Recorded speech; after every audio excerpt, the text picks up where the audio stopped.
Hai, kembali lagi di channel Pro Kontra.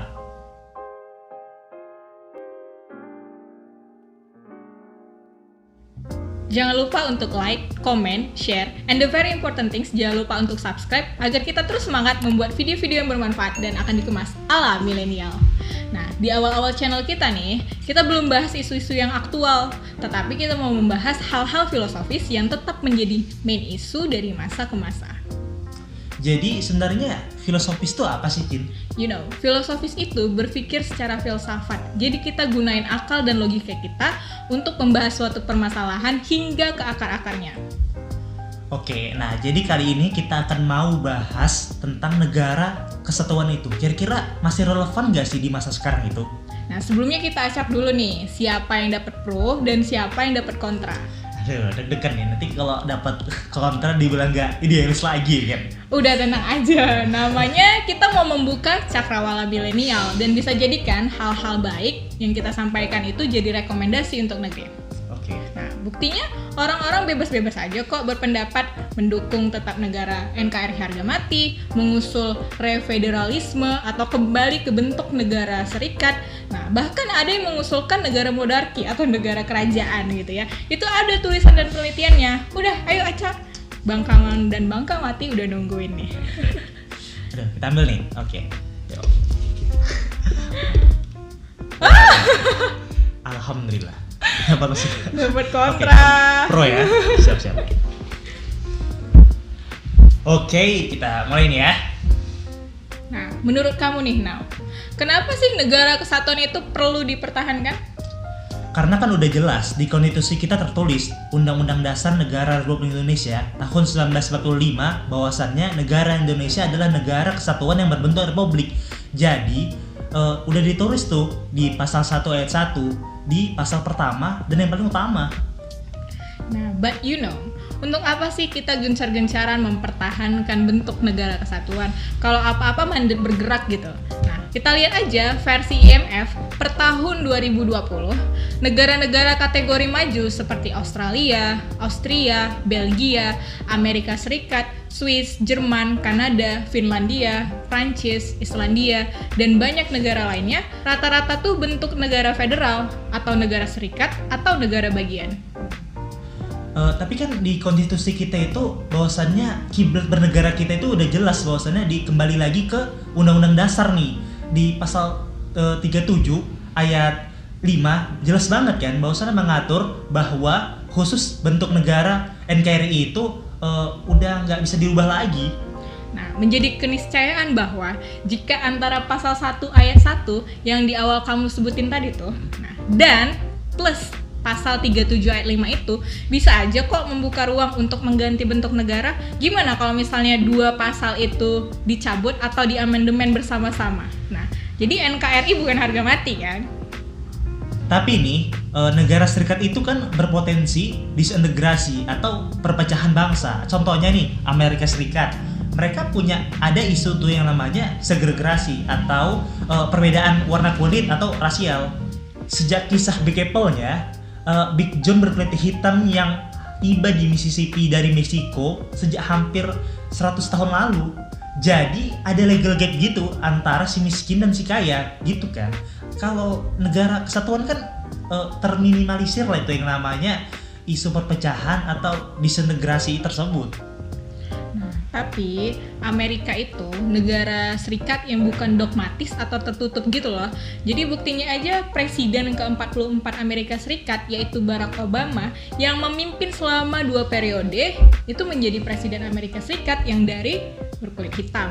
Kemudian baru-baru ini tahun 2020 Wapres Amerika Serikat terpilih yaitu Kamala Harris, Wapres perempuan pertama dan juga dari kulit hitam. Nah, saya sebagai perempuan nih turut berbangga atas kebebasan dan kesetaraan itu. Negara kesatuan kan lebih mengakomodir daerah-daerah di Indonesia. Jadi nggak terpusat di pemerintahan pusat saja, tapi ini terdesentralisasi lah ke daerah-daerah. Sebenarnya kita ini negara kesatuan tapi nggak satu gitu kan. Jadi pemerintahan daerah itu ibarat negara-negara bagian, tetapi tidak diberikan otonomi yang seluas-luasnya. Nah, yang punya otonomi yang seluas-luasnya itu kan cuman Papua, Yogyakarta, Jakarta, dan Aceh. Nah, selebihnya kan itu berbeda. Otonominya tidak yang seluas-luasnya tadi. Nah, karena historis spesial di antara masing-masing daerah itu. Tapi, kalau Friedrich Karl von Savigny bilang ada jiwa bangsa, ada Volksgeist. Nah, dan konteks di Indonesia itu Pancasila. Tapi seharusnya juga ada Volksbeere atau jiwa daerah, ini menurut aku nih. Jadi, itu perlu dikonstruksi untuk daerah-daerah itu agar lebih mandiri. Berkaca pada aspek historis atau sejarahnya nih, kita pada zaman KRIS dulu atau Konstitusi Republik Indonesia Serikat, tahun 1949 kita punya 7 negara bagian berbeda atau juga 7 bendera yang berbeda. Kemudian KRIS tersebut diubah kan menjadi UUDS tahun 1950 sampai 1959 dengan sistem parlementer. Pemerintahan cenderung tidak stabil, terjadi pergantian kabinet mulai dari kabinet Nasir, Sukiman, Wilopo, Ali Sastromijoyo I, Burhanuddin Harahap, Ali Sastromijoyo II, hingga kabinet Juanda. Sehingga nih Muhammad Yamin sebelumnya menolak paham federalisme atau persekutuan. Waktu 1949 itu, nah kita baru 4 tahun merdeka. Belanda mau mengakui kemerdekaan Indonesia jika dibentuk negara serikat. Jadi masih ingin intervensi kita dengan istilah negara boneka. Nah, beda konteks nih kalau diterapkan pasca kita benar-benar merdeka secara de facto dan de jure, apalagi di tengah sudah mulai stabil kan. Nah, perdebatan antara unitarianisme atau federalisme, negara kesatuan atau negara bagian, ini kan isu yang selalu booming nih dari dulu. Mulai dari para pendiri bangsa atau founding fathers hingga saat ini selalu menjadi perdebatan bentuk mana yang paling ideal. Sistem pemerintahan daerah itu kesannya kan kejam, mengarah ke teori residu. Nah, teori sisa. Jadi hasil dari pemerintahan daerah nih diserahin dulu ke pusat, ke Pempus, terus dibalikin lagi ke daerah. Tetapi Pemda tuh cuma dapat sisa-sisanya. Tetapi masih relevan kan diimplementasikan atau diterapkan di Indonesia. Karena sejak 5 Juli tahun 1959 nih, pada saat dekret presiden tersebut tuh, kita masih menggunakan yang namanya bentuk negara kesatuan kan? FYI nih, Bang Kangwan dan Bang Kangwati, dari perspektif ketatanegaraan, aku tuh masih tergelitik dengan istilah ataupun sebuah dekret presiden bisa menjadi transisi sebuah kekuasaan. Konteks saat ini, eksistensi atau kedudukan hukumnya itu kan patut kita uji. Ya mungkin memang saat itu kita masih meraba sistem kan. Federasi itu sebenarnya menjadi kunci saat sentralisasi terus dimonopoli oleh oligarki. Contohnya, Uni Soviet dan Yugoslavia yang bubar pada tahun 2003. Berdiri selama 85 tahun dan akhirnya bubar. Itu karena apa? Karena akibat sentralistiknya pemerintah. Padahal federasi bisa menjadi jawaban waktu itu.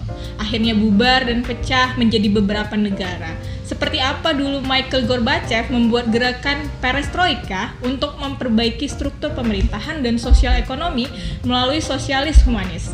Tetapi tetap tidak mampu. Sekarang ada 7 negara pecahan Yugoslavia, yaitu Serbia, Montenegro, Makedonia Utara, Kroasia, Bosnia, Slovenia, dan Kosovo. Dan Uni Soviet sendiri dipecah menjadi 15 negara, yaitu Rusia, Azerbaijan, Estonia, Kazakhstan, dan negara lainnya.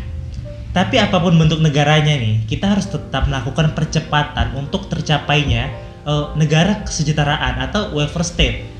Jadi, kita harus jadi negara welfare, bukan wafer nih kan.